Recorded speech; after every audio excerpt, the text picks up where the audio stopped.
change. Make sure that you turn onto the fast lane. And please put your foot down on this old machine. Hola, hola. 'Cause I don't want to see this town never again, never again, never again, never again, never again, no. ¿Qué tal? ¿Cómo estáis? Never again, ¡Qué never alegría veros por aquí! ¡Hola!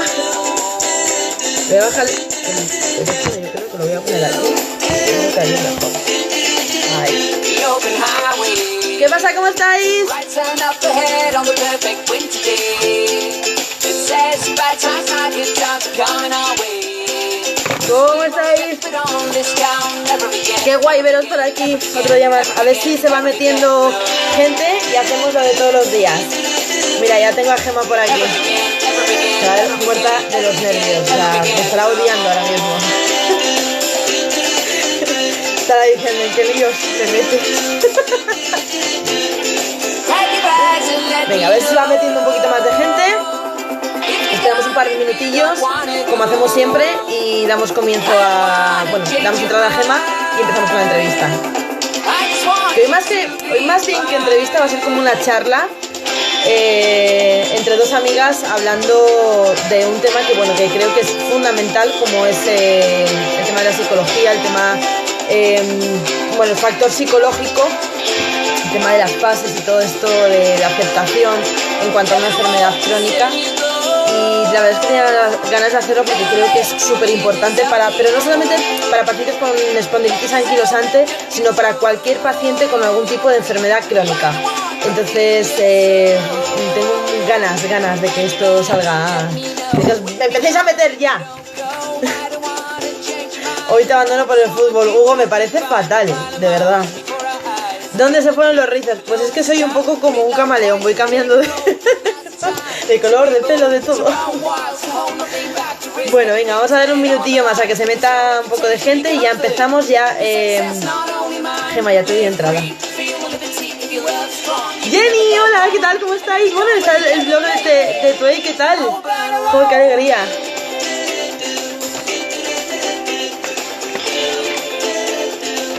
Se pone interesante la cosa y además tengo un montón de cosas preparadas para Gemma y Gemma sé que se ha preparado también un montón de cosas. Y qué guay va a ser el tema de hoy, Nos va a ayudar mucho, a mí por lo menos. Y además no podía haber elegido a mejor persona que Gemma para poder hacer este pequeño espacio de psicología, porque es que Gemma es lo más. Y os vais a dar cuenta porque en cuanto la escuchéis hablar, os va a entrar una paz interior brutal. Es que Gemma es muy especial. Gracias. Bueno, Gemi, venga, ¿te meto ahí o qué? Sí, uno. Uf, que estoy nerviosa, es que no puedo aguantar más.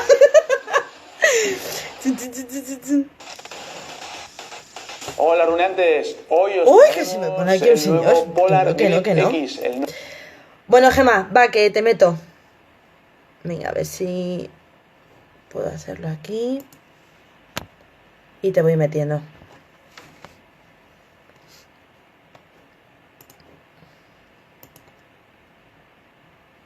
Aquí estás, Gemma.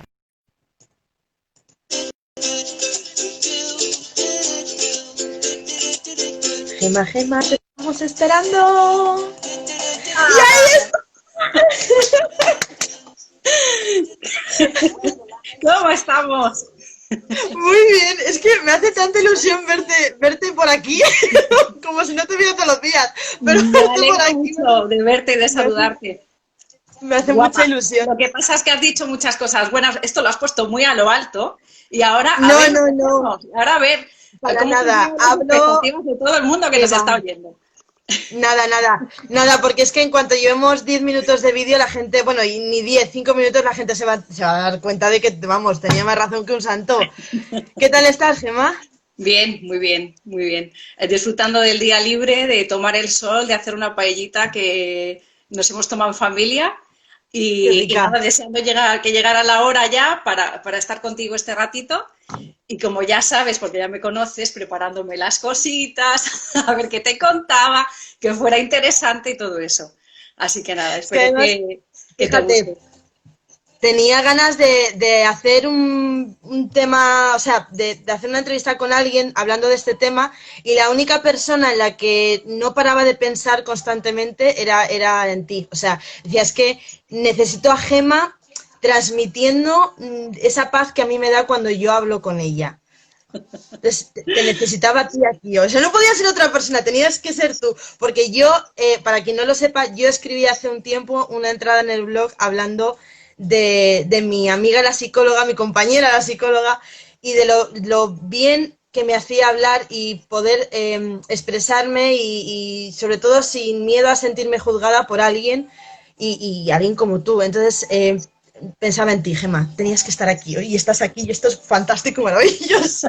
Bueno, vamos a ver, no te acostumbres. No, que yo sé que lo pasáis mal, no sé que lo pasáis mal. A lo mejor luego me gusta y todo y te digo, venga, vamos a hacer otra. Porque te va a según gustar. estaba yo aquí preparando todo esto, buscando información y tal, decía, uy, esto es otro tema para otro día. ¿Ves? Mira, cuando le hice las entrevistas a Laura, a Jenny y a Cayetana, me decían, Rosa, estoy de los nervios, Rosa, es que esto no es que en qué lío, es que no es que... Y luego cuando pasaba todo esto me escribían, luego me decían, jo, qué buen rato he pasado, cuando quieras volvemos a repetir. ¿Ves? Pues es que a lo mejor te pasa eso, Gemma. Espero que sí, oye, y lo que podamos aportar, pues fenomenal, para eso estamos. Yo creo que va a haber mucha gente hoy que busca muchas respuestas a su yo interior bueno, perdido como hemos estado todos en algún momento de nuestra vida y más después de ser diagnosticados, y creo que hoy la ayuda va a ser brutal, porque aprender a gestionar o aprender a cómo gestionar o por qué gestionar todo eso, creo que es algo súper chulo. Mira, a mí ya me parece súper importante que tú hayas emplazado o hayas dispuesto este espacio para hablar de la psicología en cuanto a una enfermedad crónica como es la espondilitis, o vamos a hablar en términos generales porque esto es para todo lo demás. Porque creo que ese espacio no se le da y seguramente que mucha gente lo eche de menos, creo. Y también Sí. me gustaría saber cómo es tu experiencia, porque yo creo que cuando uno recibe un diagnóstico de una enfermedad crónica como es esta, tu mundo, tu universo se pone patas arriba. Pero nadie te lo explica, ni te lo cuenta, ni te dice qué es lo normal y por qué fases vas a pasar, ni se te tienes que preocupar por una cosa o por otra, qué le das importancia, porque es tanto lo que te viene encima, tanta la información que tienes que manejar, incluso las decisiones que tienes que tomar, que no sabes por dónde empezar. Claro, te pierdes porque, o sea, eres una persona antes de un diagnóstico y eres otra persona totalmente distinta después del diagnóstico. Entonces, es como que tienes que reconstruirte a ti mismo desde cero. Entonces, claro, si no sabes, si no tienes unas pautas para poder reforzar pues ese comienzo, es que te pierdes y no dejas. O sea, yo creo que es el camino a una depresión, ¿no? El estar perdido y el no saber abrir qué puerta o si abrir esta puerta es buena o si no. No, es que yo creo que es algo fundamental. Por eso yo creo que la ayuda psicológica, aparte de que yo creo que es a día en la época en la que vivimos es fundamental para cualquier persona, cuando te diagnostican una enfermedad y es una enfermedad crónica que vas a padecer para el resto de tu vida, tienes que aprender, sí o sí, a gestionar y a saber gestionar todas tus emociones, porque te montas una montaña rusa. Claro, exactamente, pero ¿quién te cuenta todo eso? Quiero decir que al final es un proceso por el que, o sea, es un tortazo que te tienes que pegar. Eso no te lo cuenta nadie. Cuando tú vas, y me imagino la situación en la que vas a tu médico después de estar probablemente dando tumbos de una consulta a otra, después de meses o de años incluso sufriendo algo a lo que no le pones nombre y no sabes qué te pasa, luego, claro, recibe el diagnóstico. ¿Y quién te lleva de ahí de la mano? Y yo creo que eso es una pata que nos falta a la hora de tratar a los pacientes con una enfermedad crónica. Porque tratamos la enfermedad, no tratamos al enfermo. Y yo creo que eso es un problema de partida. El otro, Sí. bueno, he estado escuchando también la conversación que tuvisteis con Cayetana y esto también lo hablabais, ¿no? Que no hay una enfermedad crónica como tal con una etiqueta que le puedas o que puedas encajonar ahí a todo el mundo, ¿no? Se nos olvida la persona que está sufriendo que padece esa enfermedad, ¿no? Porque es que además esa persona, digamos que está ahí mediando en la enfermedad, en cómo es el transcurso, cómo es la evolución, cómo es el afrontamiento, y se nos olvida. O sea, no todo el mundo afronta las cosas de la misma manera, ni toda la evolución de todos los enfermos es igual. Y si no, seguramente que tú me puedes decir si no es así. Por tu experiencia no, claro. y por las personas que conozcas en la misma situación. Pero Claro. en esta enfermedad, como en cualquier otra, se nos olvida que hay una persona con su gestión emocional, la que sea, da igual, porque todos gestionamos las emociones con distinto resultado, pero que además eso es fundamental a la hora de cómo va a evolucionar una enfermedad, de cómo nos adherimos a un tratamiento incluso, de cómo nos cuidamos, de cómo va a ser su desarrollo. Y se nos olvida esa parte tan fundamental. Claro. Y luego que dependerá de cada persona, ¿no? Porque me imagino que hay personas con, bueno, pues con una personalidad más fuerte, más arraigada, más tirada para adelante. Hay otras que, bueno, pues son, vamos a poner entre comillas, un poco más débiles, ¿no? Yo me incluyo en la débil, porque yo, por ejemplo, no he sido nunca una tía tirada para adelante, decir, venga, pues puedo con esto, pues ha sido a raíz de ser diagnosticada cuando he cogido las riendas y he dicho, venga, para adelante Ostras, pues ¿quién lo con todo, diría, venga. ¿Quién lo Ya, diría? pues fíjate. Porque esta manera de reaccionar también a la enfermedad, y esto es un estilo de afrontamiento, lo que tú estás haciendo. Y de hecho, de una manera generosa también estás ayudando a otras personas a entenderse mejor, a saber qué les está pasando.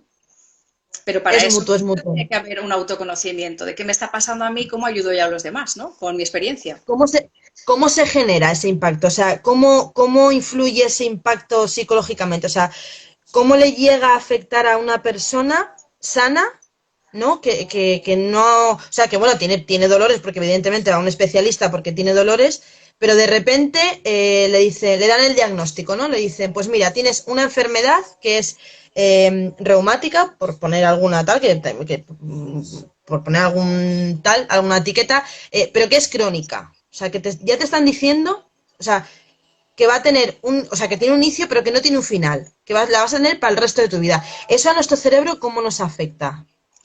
Pues lo que te comentaba antes, depende de la persona, ¿vale?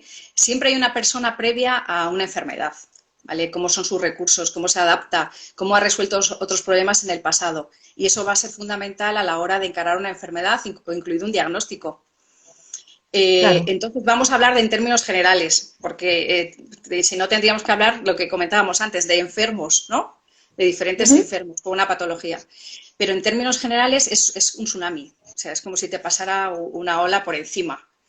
Se te descoloca todo. Yo creo que no sabes, o sea, tienes como una turbulencia en tus emociones, que si las puedes identificar y sabes cuáles y las puedes expresar, bueno, pues eso ya es un paso que tienes adelantado, pero en general no es así. Y lo primero que ocurre es un shock muy importante, ¿no?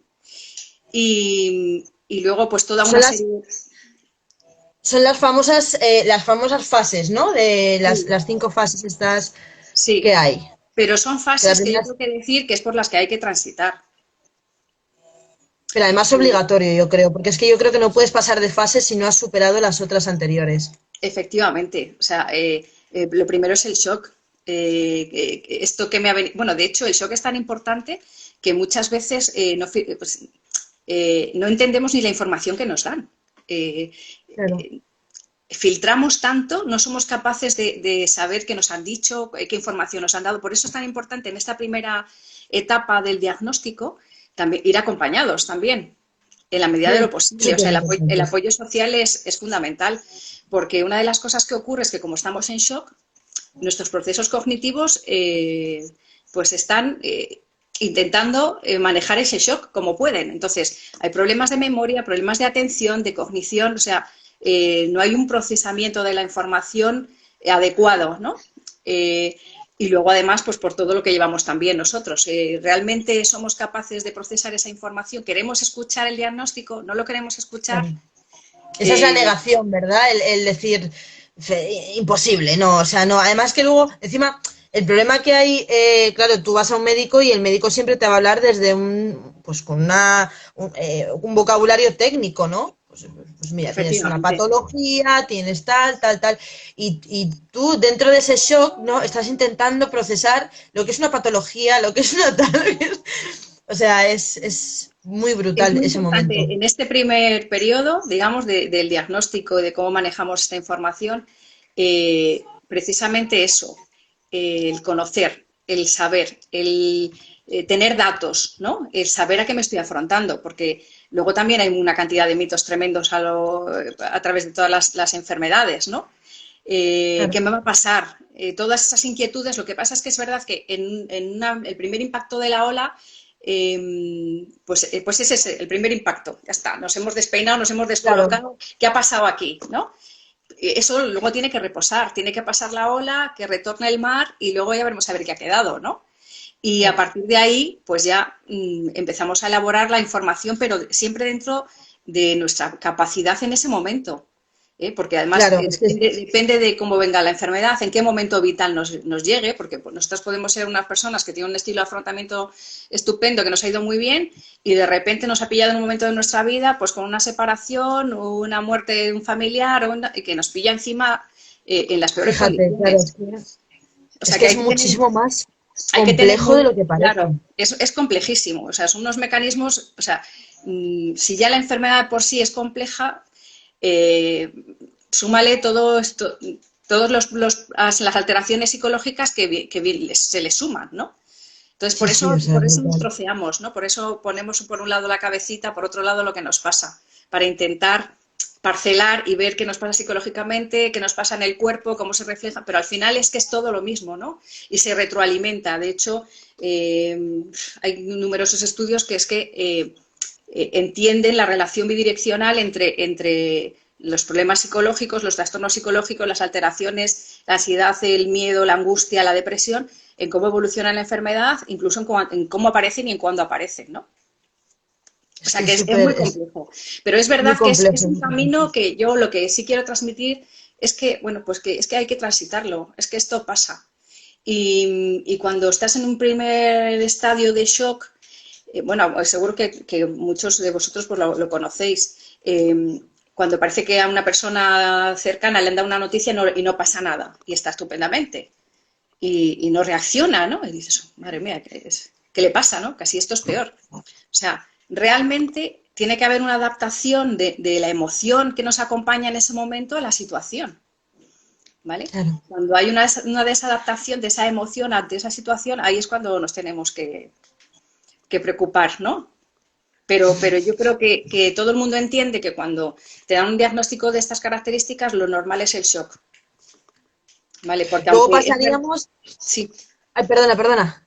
No, que lo que quería decir es que aunque tú ya lleves un bagaje de enfermedad, de que pues que llevas una temporada que no estás bien, que no te encuentras bien, que te duele, que no duermes, que la alimentación no sé cómo, que tengo trastornos aquí, nunca estás preparado para un diagnóstico, Claro, ¿vale? claro, es que lo que llevas arrastrando, porque claro, hasta llegar a ese diagnóstico y más con esta enfermedad, con la espondilitis anquilosante, que es tan compleja de diagnosticar, llevas arrastrando, bueno, pues tardes de médicos, días de mañana, igual, de médicos, de análisis, de pruebas, todo para dar con un diagnóstico, o sea, lo que llevas arrastrando detrás, claro, ese saco pues se va haciendo Claro, más grande.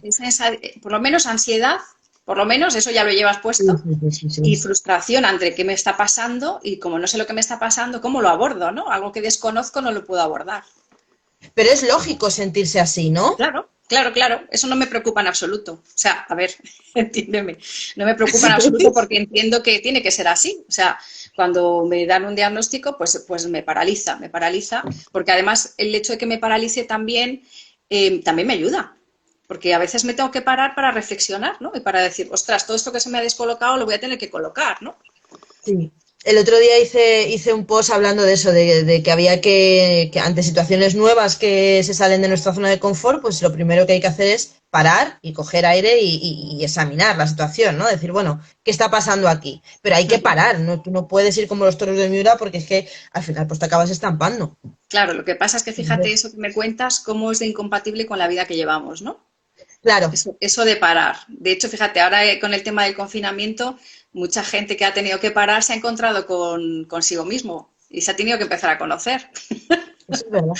Sí, Pero sí, es sí. cierto que ahora mismo vivimos en una sociedad y en un contexto en el que ¿quién para? Si es que no se puede parar, es que de hecho está mal visto parar. Si lo que se valora es la... bueno, de hecho también lo hemos visto en este tema de confinamiento. Todo el mundo hacía cosas. Yo estaba estresadísima de ver la cantidad de cosas Sí, que sí, hacía la gente, yo me he estresado mucho también, sí, de con la verdad. gente, con Pero es que eso haciendo está muy, ejercicios y recetas claro, y pero es todo. que eso Yo está no. muy bien valorado, muy bien visto socialmente, si eso es fantástico, es lo más. No es lo normal. O sea, lo normal es que estábamos todos en shock por lo que nos estaba pasando, que no nos lo creíamos siquiera. O sea que, no sé, yo estoy un poco temerosa de ver que mucha parte de la población probablemente esté neurótica. Yo no puedo hacer recetas. Sinceramente, te lo digo, ¿no? Entonces, yo tenía pues, personas que me consultaban y me decían, ¿qué me está pasando? Que no me apetece hacer pan. ¿Qué me está pasando? Que no me apetece hablar con la gente por videollamada. ¿Qué me está pasando? Pues que no te está pasando nada. Que estás en Claro. modo, estás en modo, o sea, has percibido una amenaza y estás paralizada por la amenaza. Ya está, y eso es adaptativo y es normal y está bien y ya está, y no pasa nada. Y el día que te apetezca hacer pan, pues ya lo harás. Pero no porque te lo exige la La sociedad, ¿no? Que sociedad. hay que estar ahí a tope, bien, feliz, no pasa nada. Sí, pasa y pasaban cosas graves. Pues lo mismo pasa con este tema, ¿no? Que luego lo ves a un nivel, pues eso, menos patológico, pero lo ves en la cotidianidad, ¿no? De lo que te exige el día a día. Te exige ser activo. Mira, una de las cosas que me ha llamado la atención, y cuando he estado revisando un poco la bibliografía sobre la espondilitis y tal, ¿no? Es que no hace mucho se consideraba que los enfermos de espondilitis anquilosante no tenían trastornos psicológicos derivados de su enfermedad. Y a mí me ha llamado muchísimo la atención. Fíjate, y esto es una preconcepción que tienen muchos médicos. Entonces, pues se cree que por eso no se ha estudiado, digamos, la vertiente psicológica de la enfermedad de la espondilitis.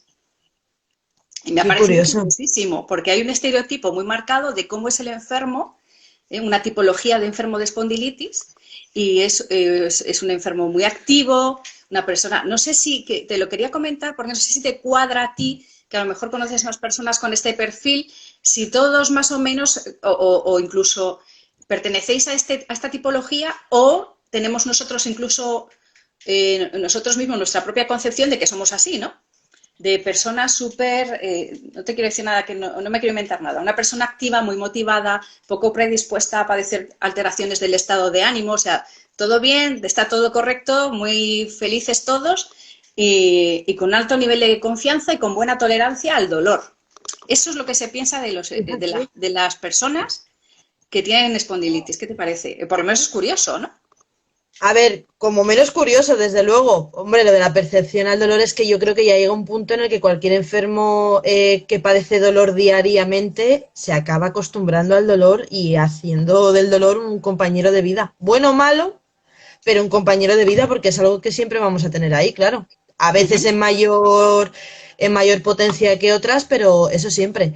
Y luego lo del tema de la actividad es que yo creo que nos pasa, Gema, porque yo por lo menos en mi caso, cuanto más me muevo, menos me duele, pues yo creo que es, me he vuelto un culo inquieto, o sea, no puedo estar quieta porque si me estoy quieta sé que en cuanto tal, mira, hoy por ejemplo, me ha tocado yo ir a trabajar por la mañana y estaba en una posición estática, estaba haciendo los mismos movimientos, ¿no? Pues no sé, como 15, 20 minutos sin tal. Y había un momento en el que me ha dado aquí como un chispazo, de repente una luz que me ha dicho, mueve el culo, porque como no te muevas, vas a flipar cuando quieras arrancar. Y efectivamente, cuando he ido a arrancar, mira, chica, yo no sé, hay unos dolores por aquí detrás que digo, madre mía. Entonces, claro, es como que yo creo que ya lo hacemos sin querer, ¿no? Es algo que ya viene, o sea, no sale solo el no parar, porque no sale de dentro. O sea, a ver, hay momentos, obviamente, en los que no puedes, porque el dolor te lo impide, y también dependiendo del grado bueno, del grado de enfermedad que tengas, claro, porque no es lo mismo yo una persona que está bien, entre comillas, o sea, que no tiene ninguna limitación física más allá de lo normal, y otra persona que esté en silla de ruedas, que tenga las caderas reventadas y la Ya, columna pero pues en nada, yo claro. Que... te estoy hablando de al principio, ¿no? Al principio, o sea, cuando se valora no sé si conoces que hay tipologías de personalidad, ¿no? Que se asocian más a unas enfermedades que a otras, ¿no?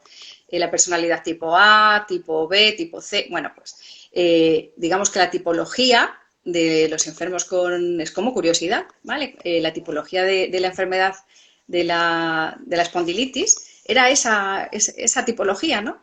Que ocurría a personas muy motivadas, muy activas, pues que manejaban más o menos bien el dolor, sin muchas alteraciones Fíjate, del me estado parece de súper ánimo. curioso.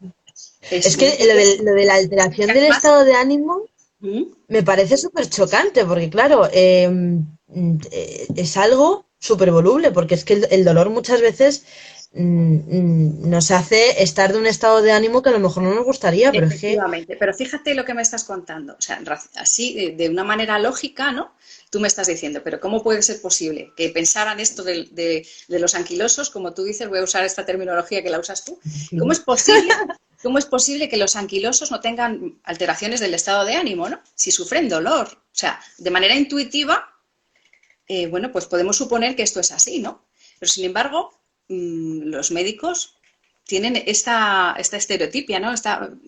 Eh, este estereotipo de este tipo de enfermos. Entonces, por eso muchas veces se ha dejado de lado todo el tema de las alteraciones psicológicas, de cómo pueden afectar la enfermedad a la psicología de la persona, porque entendían que a estas personas pues no les ocurría esto. Entonces, por eso no se ha estudiado muchas veces me parece alucinante. cómo afectaba tu problema pues eso, a la ansiedad. Bueno, de hecho, los estudios así más recientes, pues mira, los tengo aquí anotados. Las mujeres tienen un 46% más de depresión. Las mujeres que son anquilosas tienen un 46% más de depresión que la población normal. Fíjate, En los hombre, estudios recientes, ¿no? Los hombres menos, ¿vale? Menos depresión. Porque mira, sabes que también yo tengo, socialmente se les permite Yo tengo menos. una cosa, de verdad, es que además lo digo siempre, vamos, en todos los directos que he tenido, yo no sé qué pasa con los hombres anquilosos, que yo no sé dónde se meten, porque yo no los veo por ningún lado. O sea, No hay, no a mí no sufren me... los hombres. Pero, pero ¿por qué? Es que se supone que en esta enfermedad el varón es el que más lo sufre, Sí, más que sí, la mujer, pero efectivamente. yo no los encuentro por ningún lado. Pues lo mismo, porque culturalmente tampoco se les permite, o el aprendizaje que han tenido no ha sido a la expresión de ni siquiera del dolor, ¿no? Los hombres no se pueden quejar, los hombres no lloran. Ni lloran, ni se ¿En quejan, ni serio? nada, porque además, mira, la depresión en los hombres anquilosos, ¿vale? Está muy asociada al grado de discapacidad de la enfermedad que le genera, ¿vale? O sea, también hay una diferencia de género ahí. Las mujeres, Yo algo he leído también. que tienen espondilitis tienen la depresión más asociada al factor del dolor, ¿no? De la aparición del dolor en la enfermedad. Sin embargo, los hombres es al grado de discapacidad. Fíjate ya que ahí ya hay un grado de valoración, ¿no? De cómo me valoro con la discapacidad de la enfermedad y eso me produce la depresión o me conduce a la depresión. Fíjate, es curioso. Es muy curioso, muy, muy curioso. Pero bueno, claro, es que es así, pero es que es muy curioso. Me has dejado un poco ahí en plan rollo ahora pensativa. Voy a poner a buscar cosas ahora porque es que me has Pues dejado ahí con la me intriga. alegro porque era una de las cosas que quería también, provocarte un poco ¿Sí? esa reacción para que veas un poco cómo no se ha estudiado este tema en la espondilitis anquilosante, o por lo menos en menor medida que en otras enfermedades reumáticas, ¿no? También por cómo se pensaba o cómo se sigue pensando, porque el estereotipo seguro que continúa, que cómo son los enfermos, ¿no? Y que no les afecta. Cuando hay estudios que Como, demuestran que la ansiedad y la depresión afectan a la percepción del dolor, lo que te comentaba antes, afecta a la adherencia al tratamiento, afecta a cómo te cuidas después del diagnóstico y cómo evoluciona incluso la enfermedad. Claro, o sea que figúrate lo importante que es el conocer los trastornos psicológicos que me lleva a tener una enfermedad, ¿no? A percibir el dolor, a percibir un grado de discapacidad, que mi vida ya no es la que era, que me tengo que adaptar. Fíjate lo que nos afecta. Y sin embargo es una claro. cosa que se está olvidando, que se ha dejado de lado y que, bueno, pues que las personas que padecen esta patología, como todos los enfermos crónicos, se tienen que buscar al final un recurso, ¿no?, para poder salir adelante y adaptarse a esta nueva situación, a esta oleada que les ha venido, y poder seguir adelante. Es que, fíjate, creo que hay, creo que se valoriza muy poco la figura del psicólogo y del fisio en cuanto a enfermedades reumáticas. Porque tú asocias una enfermedad reumática, o sea, lo asocias a pues, tu reumatólogo, ¿no? Y ya está, tu medicación, tu visita al reuma cada 6 meses, o sea, cada el tiempo que sea, y es como que, ala, ya tienes que estar bien, ya tienes tu medicación, pues ala, ya está.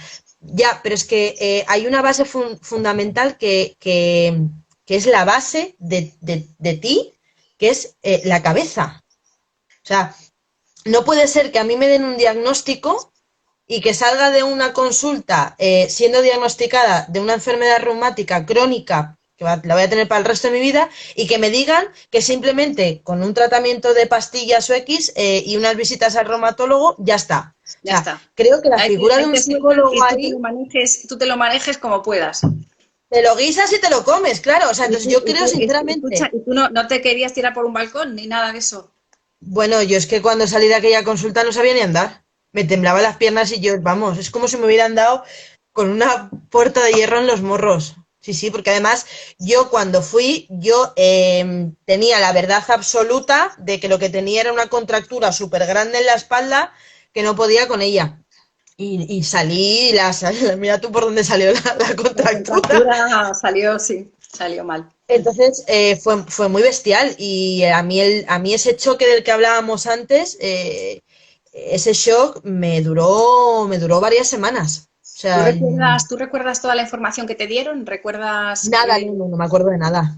Yo, fíjate, de lo único que me acuerdo que lo tengo como súper grabado fue de una de las pruebas que nos hacen, que es, cogen una cinta métrica como las que tenemos en el trabajo, ¿no?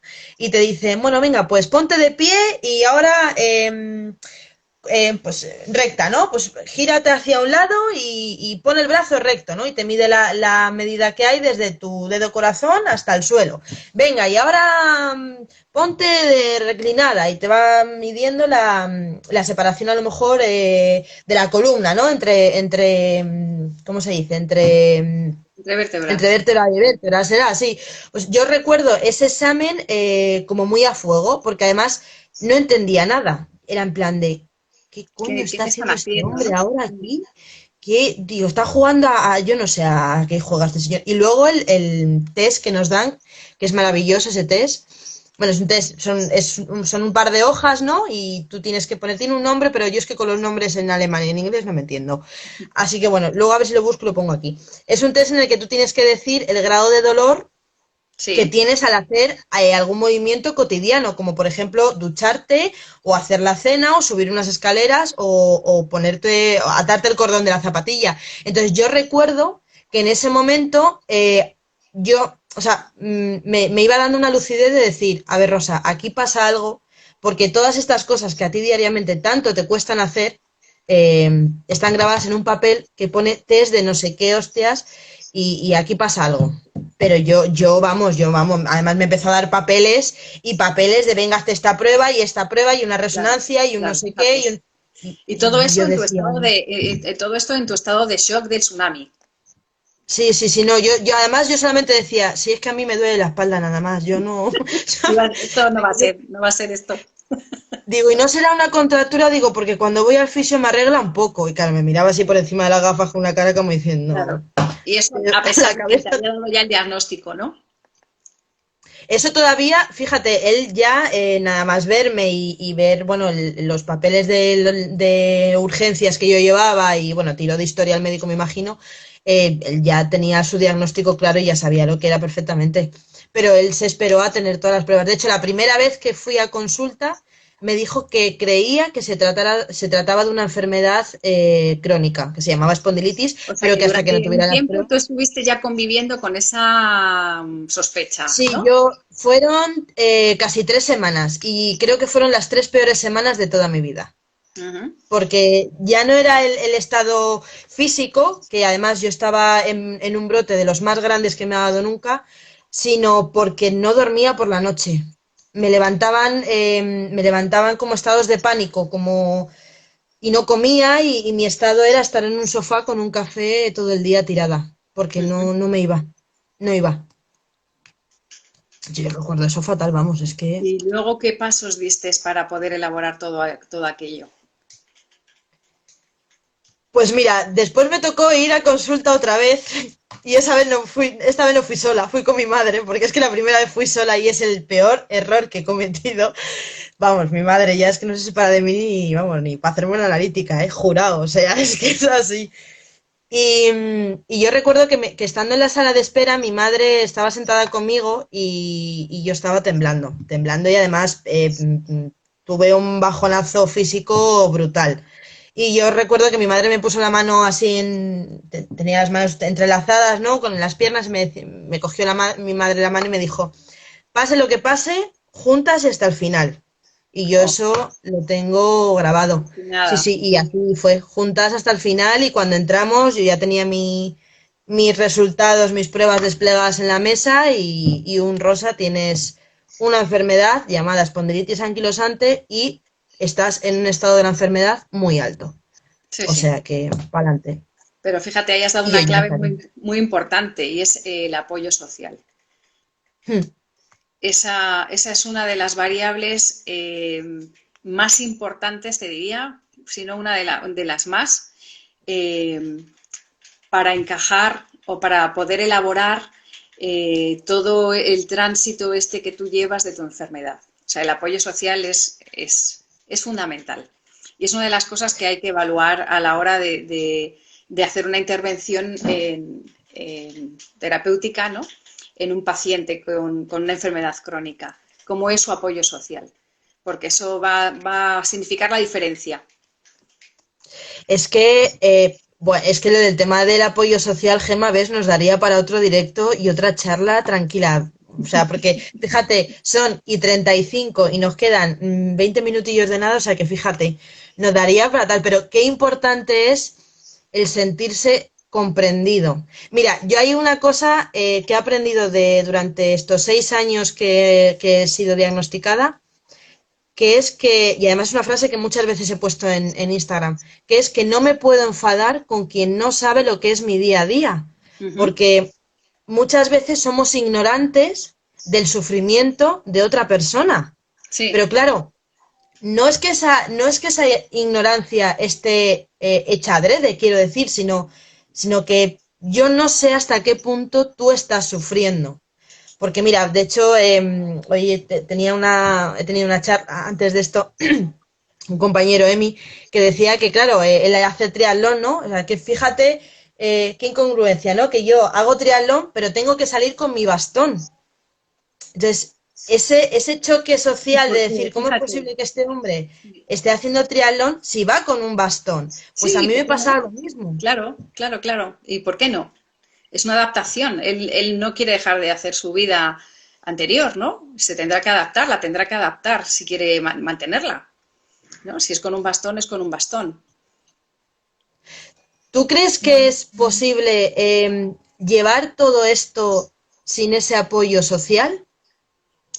Ni esto ni nada. O eso, el apoyo social o es una botella de whisky, tú verás. Por ponerle un punto de humor, pero es cierto, es que es fundamental. Y ojo, que el apoyo social con muchas comillas, ¿vale? Porque es verdad que a veces tenemos apoyo social que no ayuda. Por lo que decías tú, ¿no? Me ha resultado curioso lo de ¿por qué me voy a enfadar con una persona que no sabe lo que vivo en mi día a día?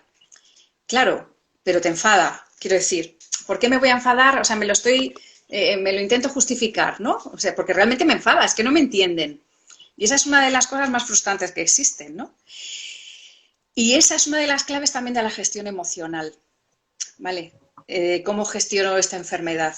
El entenderme, el darme mi espacio a mi emoción, a lo que me está pasando, a mi frustración, pues claro que la gente no entiende nada de lo que te pasa. Si es que no lo entiende, es que es imposible. Es imposible. Es que probablemente incluso otro anquiloso no entienda ciertas cosas que te pasan, porque es tu experiencia y la experiencia es subjetiva. Eso es. Muchas veces nos preguntan los familiares, ¿y qué hacemos? ¿Y cómo yo ayudo a mi hija? ¿Cómo ayudo a mi marido? ¿Cómo ayudo? Pues muchas veces simplemente estando, Eso es. escuchando y acompañando. O sea, más que otra cosa, porque a veces el ejercicio de empatía es muy difícil. Y yo entiendo que lo que tú quieres decir es que tú no puedes exigir esa empatía, ¿no? El ponerse en tu lugar porque le falta toda esa experiencia. Claro, Y claro. es así, Yo, es así.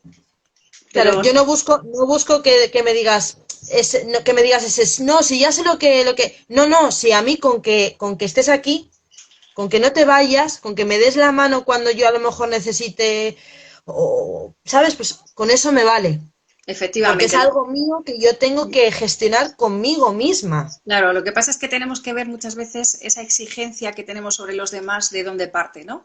Y si parte desde mi propia exigencia a mí misma, ¿no? O a lo mejor es que yo no me estoy dando tampoco ese espacio de expresión de emociones o no estoy aceptando esas emociones que son negativas, entre comillas. Y como yo no las acepto, pues me enfado porque los demás tampoco lo acepten. No sé si me estoy Claro. explicando.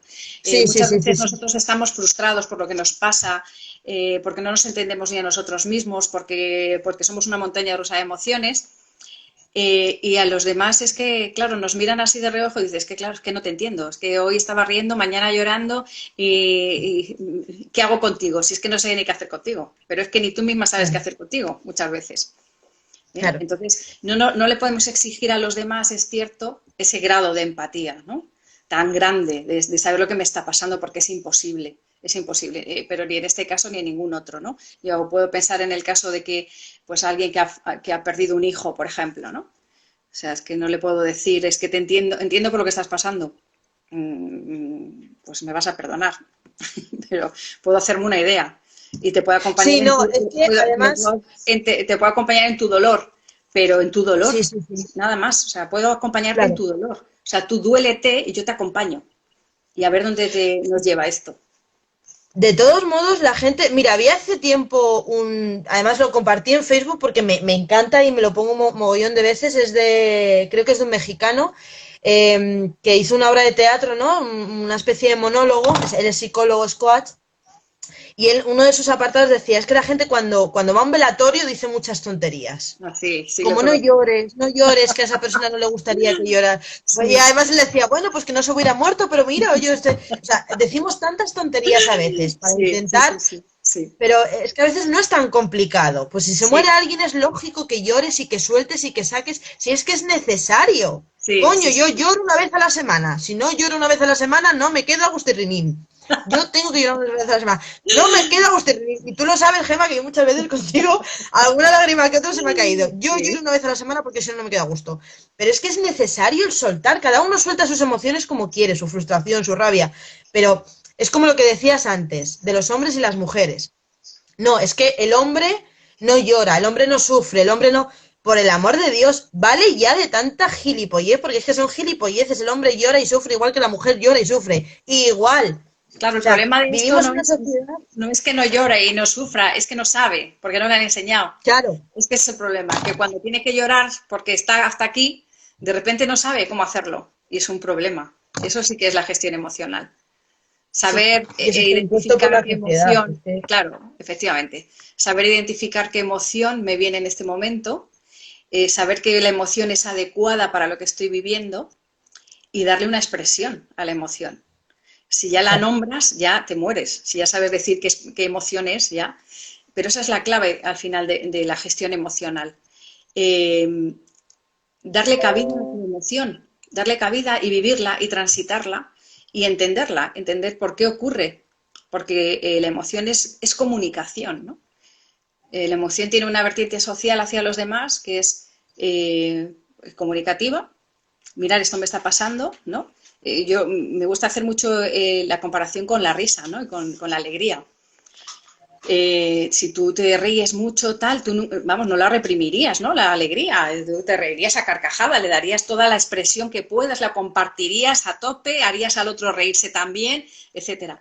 ¿Por qué no hacemos lo mismo cuando estamos tristes, no? ¿Por qué? Igual. Efectivamente, si es una emoción igual y nos está ayudando, pero ¿qué indica? ¿No? Esa emoción, ¿qué me está indicando? ¿Qué comunica? ¿Qué me comunica a mí mismo? ¿No? ¿Y cómo me ayuda a comunicarme con los demás? Es que es precioso. Es muy, muy bonito. Es muy bonito. Y fíjate, Yo, si eso lo perdemos, perdemos parte de la comunicación también. claro, sí, sí, no, claro.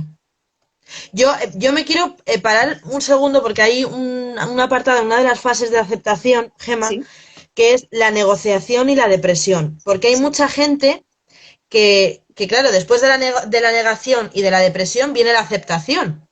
Pero hay Ujú. mucha gente que después de esa negación y esa ira no pasan, o sea, pasan a esa negociación y a esa depresión, pero ya se quedan ahí estancadas. Ujú. Pues, ¿qué pasa cuando pasas la primera fase de que niegas tu enfermedad porque estás en un estado de shock, luego te enfadas con lo que la situación, el entorno, el por qué, esa frase de ¿por qué a mí? Que es Ujú. tan de verdad, debería de tatuármelo a todo el mundo alguna vez, de ¿por qué a mí? Ujú. Bueno, Y pues yo te voy a, porque ha mira, tocado. te voy a responder a eso y te voy a decir, ¿y por qué no? ¿Y por qué no? Claro. Como cuando se muere un familiar. ¿Y por qué se muere mi familiar? Y bueno, Claro. es ley de vida. ¿Y por qué me pasa esto a mí? ¿Y por pues qué porque te no? tiene que pasar. Claro. ¿Y por qué le Vale, puede pues pasarle a la otra? Ujú. cuando pasamos a esa negociación, tú negocias con quién, contigo misma toda esa situación. O sea, háblame un poco de esa fase de negociación. A ver, no O te sea, por entiendo ejemplo, bien a lo que te mira, quieres referir. por ejemplo, em, en ese estado bueno, de que te has enfadado porque a ti te acaban de diagnosticar, llega un Sí, punto en el que, pero bueno, incluso te intentas, puedes quedar ahí, ¿eh? Incluso te puedes quedar ahí, enfadado para toda la vida. te, te puedes quedar ahí. Hombre, y te puedes quedar en la negación, y te puedes quedar en la ira, y te puedes quedar ahí, precisamente vienen los problemas psicológicos, ¿no? Y la depresión incluso, y la Eso, ansiedad. ahí es a donde yo iba. Claro, o sea, O sea, en la aceptación hay aceptación y hay una elaboración, ¿no? Y bueno, pues ha habido una reelaboración de todo, esto que se ha puesto todo patas arriba, pues lo hemos cambiado, el discurso lo hemos transformado y nos hemos transformado en lo que somos ahora, ¿no? Ha habido desde una desadaptación original a una, pues es una adaptación, ¿no? A la situación actual. Me adapto a lo que tengo, con los recursos que tengo, ¿no? Y la aceptación es eso, es, bueno, pues no niego lo que me ocurre y puedo integrar y convivir con la enfermedad. es que ese es ¿Vale? el tema. Eso es lo ideal. Eso sería lo Aceptar lo que te ideal. ha pasado. Ujú. Claro. Aceptar y no buscar, bueno, pues o sea, otras alternativas. Quiero decir, buscarle tres pies al gato. O sea, decir, no, pues es que a lo mejor, no, o sea, aceptas lo que Sí, hay. sí, sí, hay otras alternativas. Hay otras alternativas. El abuso de sustancias, Sí, bueno, el seguir todo. Claro, pero son alternativas. Quiero decir, alternativas que no son las ideales. O sea, lo ideal es acabar en la aceptación. Pero hay mucho camino ahí. ¿Vale? Y tenemos que ver cómo transitamos ese camino. Mira, una de las cosas que comentabais también con Cayetana, hablabais del tiempo, ¿no? De cómo el tiempo pone las cosas en su lugar. Y yo no estoy de acuerdo con eso, con el tiempo. me encanta, me encanta, me encanta, porque me encanta que alguien no opine lo mismo. Me No, no encanta, estoy de porque es que me acuerdo, porque encantan estas no es cosas. el tiempo. Cuéntamelo. No es el tiempo, no es verdad. Si tú puedes llevar 20 años con depresión, o 30, o morirte deprimido. No es lo que pasa con el tiempo. Es lo que haces con el tiempo, es cómo lo gestionas y cómo lo elaboras. Y Qué, lo que qué ocurre. guay, me voy a quedar con esa frase, Gemma. Claro, Me voy exactamente, a es quedar con esa exactamente frase. así. Tú puedes quedarte sentado y que no pase nada. Y pasa, sí, pero sí pasa algo, pasa el tiempo. Pero no hacer nada más. No, no es eso. No es eso. Es que durante un tiempo sí que es verdad que tienes que parar, pero luego tienes que hacer cosas. Tienes que darle lo que hablábamos de la gestión emocional, de cómo gestiono yo esta crisis, ¿no? Pues reconociendo mis emociones, transitando por esas emociones, aceptando esas emociones, entendiendo lo que me está pasando, ¿m? y expresarlas sin ningún problema, airearlas, escribir, pintar, cada uno canalizarlas como considere esas emociones, Claro. pero entendiendo lo que eso significa. Ojo, que alguien esté en un estado de aceptación de la enfermedad no significa que tenga sus bajones emocionales y sus, bueno, y sus porqués y sus cosas en la cabeza, ¿no? Sino Hombre, que, claro, bueno, por pues supuesto. hay picos emocionales, ¿no? Claro que hay picos emocionales porque además la realidad no es una cosa lineal. O sea, no, tú no tienes una enfermedad y esto ya pues empieza, acaba y, no, y es estable y esto no se mueve de otra manera. No, tiene picos, ondulaciones y ahí también tenemos que ir transitando con los picos y con las ondulaciones y dependerá de nuestro estilo de afrontamiento, de cómo nos afrontemos ese tipo de situaciones que vienen y cuál sea nuestra predisposición, ¿no? Si yo soy una persona rígida que digo, vale, esto ya se ha acabado, ya me tomo mis cosas, mis medicaciones y ya con esto tiro para toda la vida, pues tendrás un problema, ¿no? Sin embargo, si tú te esfuerzas y aprendes a ser flexible y entiendes que esto es una cosa que cambiante, y pues estarás más preparado para lo que venga, ¿no? Sea lo que sea, lo que venga. Qué brutal. Mira, ves, Entonces, me acabas de cambiar por completo mi opinión del tiempo, Gemma. pues absolutamente. ¿Ves? ¿Ves? ¿Veis veis lo que es Gema, no? Es que yo lo sabía, yo sabía esto, yo lo sabía, Gema. Ya ¿Pero tú ves, estás de lo acuerdo sabía. conmigo o no estás de acuerdo Sí, con lo que ahora, te no, digo? no, claro, ahora sí, sí, totalmente, claro. Claro, De pero hecho, porque, ¿ves? Por eso me encanta el encontrarme con gente de distintas opiniones, porque muchas veces te hacen ver ese otro punto, ¿no? Es decir, coño, pues es verdad, pues es que no es el tiempo, es lo que tú haces con el tiempo. Pero también a lo mejor es la necesidad bueno, pues de tomarte tu tiempo para poder asimilar o poder aceptar esas cosas, pero no significa que el tiempo pase en balde, o sea, sino que a lo mejor yo necesito lo que dices tú, mi espacio, mi tiempo para poder gestionar y para poder, pero mientras pasa el tiempo yo estoy haciendo algo, no me quedo de brazos cruzados viendo el tiempo pasar. estoy haciendo cosas, me estoy rodeando de personas, estoy escuchando pues, un consejo, me lo estoy aplicando, estoy leyendo, voy al psicólogo, pongo en práctica lo que me dice, o sea, depende pues, de todas esas cosas, de todo lo que tú hagas con ese tiempo y durante ese tiempo. Claro que es necesario el tiempo, porque, a ver, es que esto es la vida. Y la vida se compone de meses, años, y esto no ocurre en un momento, esto se prolonga. Bueno, de hecho nos acompaña durante todo. Entonces, claro que necesitamos tiempo, todo el tiempo del mundo. De hecho, yo siempre digo que esto es un aprendizaje, ¿no? Que no acaba, que no acaba. Empiezas hoy y, bueno, pues a ver dónde te lleva. Y probablemente dentro de 3 años necesitarás un aprendizaje nuevo, porque a lo mejor lo que has hecho hasta aquí pues te ha servido, pero ahora necesitas una cosa nueva, una cosa diferente, un nuevo recurso, que, que, lo, Eso es. que lo bonito es que podemos explorarlo y lo podemos aprender. Y yo creo que esa es la esperanza con la que yo también quería transmitir, ¿no?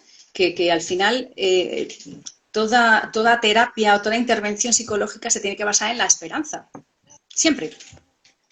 Siempre, sí, yo también lo creo. Pero la esperanza no es la esperanza de la curación, No, ¿vale? claro. No es esa la esperanza, no es, bueno, voy a hacer terapia, voy a medicarme y me voy a curar. No, la esperanza es de estar mejor físicamente, de estar mejor psicológicamente, de tener calidad de vida y de poder vivir pues una vida relativamente agradable dentro de todas las dificultades que tiene este episodio, ¿no? O esto que nos va a acompañar siempre, que es una enfermedad crónica, ¿no? Que es que a pesar de todo puedo tener una vida. A lo mejor no la vida que había planeado, ¿vale? Y por la que tengo que hacer un duelo, ¿m? Y que tengo que transformar.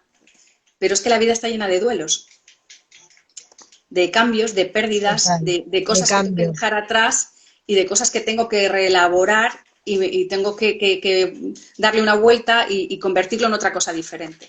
Claro. Por eso creo que es súper indispensable salir de la zona de confort. Yo creo, por lo menos en mi caso, a mí me ha ayudado que te ayuda a crecer y te ayuda a encontrar herramientas distintas para gestionar cosas que te vengan en un futuro. Es que creo que es Uh -huh. súper importante. Pues Vale, Gemma, fíjate, mira, dime. vamos a contestar un par de preguntillas porque son y 52. O sea, fíjate, te voy a tener 7 minutos nada más en mi poder. Mira, nos preguntaban, bueno, hay una anquilosa que pregunta que cómo puede evitar el sentirse triste cuando le duele alguna parte de su cuerpo. A Pues ver. querida anquilosa, ¿cómo se llama, tiene nombre la anquilosa o Sí, no? pero es que no lo he apuntado porque es que tenía el directo aquí y Vale. no me ha dado tiempo. Bueno, pues yo desde todo, con todo mi cariño, tengo que decirle que no tiene que evitar estar triste. Es lo que comentábamos con la gestión emocional. La tristeza significa algo, está en nosotros, tenemos que vivirla en ese momento. Tenemos dolor y nos produce tristeza. La tristeza es eso, tristeza, no es depresión. ¿Vale? Y eso es muy importante que hagamos la diferencia. La tristeza es una emoción y es tan lícita como la alegría y la tenemos que vivir como tal. Y está ajustada a ese momento suyo. ¿Tiene dolor? Pues claro, pues podría estar cabreada, tener ira, estar enfadada con el mundo y también tener tristeza. Por supuesto que sí. Así que mi consejo es que no evite tener tristeza. Lo que tiene que evitar es que la tristeza dure mucho y evitar la victimización, ¿vale? De ese dolor. Buah, sí, eso es un tema que me gustaría hablar ya más adelante, porque el tema de la victimización, hay mucha gente que se refugia en eso para poder tirar adelante. Y no es un refugio, es un arma de doble filo. Vamos, es un arma directamente, es que no. ¿Qué va, qué va? Vale, pues venga, la última súper deprisa, que dice, ¿cómo ayudar a que las personas a mi alrededor entiendan que aunque no tengo una enfermedad, existe? O sea, que aunque no se vea esa enfermedad como la nuestra, sí que Ajá. existe. De lo que hablábamos de la empatía antes. Vale. Bueno, pues yo le diría que no se peleara con el mundo. Ya está. Paz. Directamente. La gente no entiende nada. O sea, yo por mi experiencia como psicóloga es que la gente no entiende nada. La gente que tienes a tu alrededor no entiende nada. La gente hace lo que puede y en función de sus recursos y sus habilidades. Y es verdad que cuando tenemos una enfermedad estamos muy centrados en nosotros mismos y queremos que la gente nos comprenda, que nos acompañe, pero la gente hace lo que puede, ¿vale? Es difícil, nosotros no lo vamos a hacer nosotros en primera persona. Eso va a ocurrir si esto aparece en los medios, si la gente lo conoce, o sea, con la información, ¿vale? Con la información, con que se conozca, con que se investigue, que cada vez se escuche más. Muchas veces, bueno, yo creo que estamos rodeados de gente que no conoce lo que es la espondilitis anquilosante, ¿vale? Y es lo normal. Entonces, pues bueno, nosotros también tenemos que hacer ahí una tarea psicoeducativa, ¿no? De qué es, en la medida que podamos, ¿no? De informar a los que están a nuestro alrededor. Oye, pues mira, si no salgo hoy, no os enfadéis, es que no me encuentro bien. Si estoy un poco irascible, por favor, aunque no lo entendáis, pero dadme mi espacio, que lo necesito, ¿vale? Ese tipo de cosas. O sea, más informar que pretender pues eso, que entiendan y que visualicen y que vean la enfermedad, porque eso es complicadísimo. Eso Muchas es. veces nos negamos nosotros mismos. No vamos a permitir que los demás, o no le vamos a pedir a los demás que hagan algo que a veces nosotros tampoco hacemos. Eso es. Pues yo creo que ha quedado claro. Gema, me quedan nada, 2 minutos. Lo primero, bueno, y lo último ya es darte las gracias porque creo que hemos hecho un pedazo de directo de la leche. Hay miles de mensajes que no, vamos, que es que no hemos podido contestar, hay cientos de mensajes, pero es que en una hora de verdad que no da tiempo para todo.